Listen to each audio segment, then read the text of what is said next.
Today I want to talk about the NikNak story. So I brought some knickknacks along. I'm going to be crunching every now and again.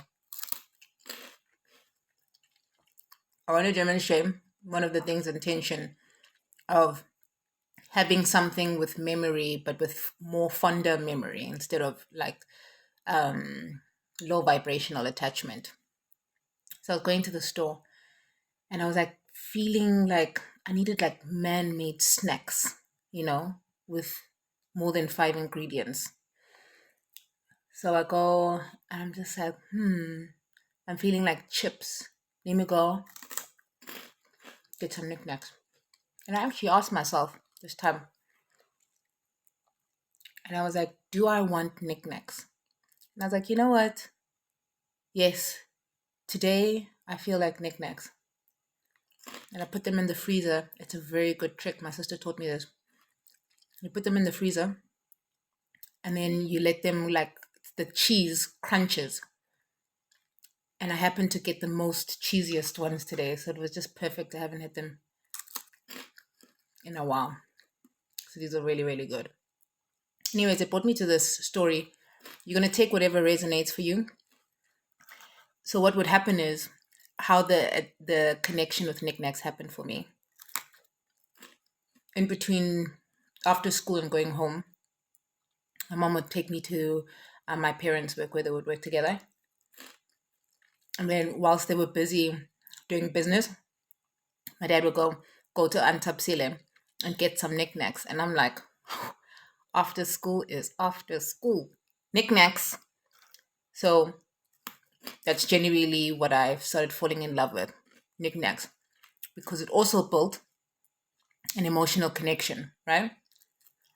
And in that emotional connection, for years before I healed that relationship with my dad,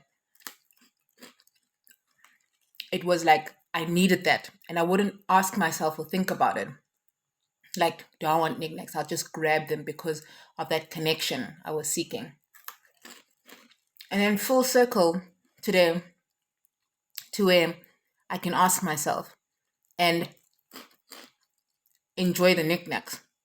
Not because I'm looking for a connection, not because I'm sad, but because I'm just really enjoying these cheesy knickknacks.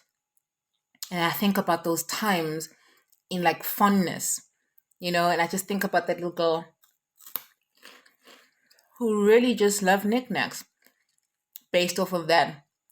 And then it just got me thinking how much of the food that we're consuming, how much of the things that we're consuming, how much of the people that we're connected to and that we consume or we allow them to consume us, that it's because of an emotional connection based off the relationship that we had with our parents. And up until it goes into that state of like fondness, where it's just like, oh man, this is such a beautiful memory. Instead of a sad memory or depressing memory, you can shift the narrative and you can come to that space in your life where you're like, I'm having this because there's a healed connection from it, right?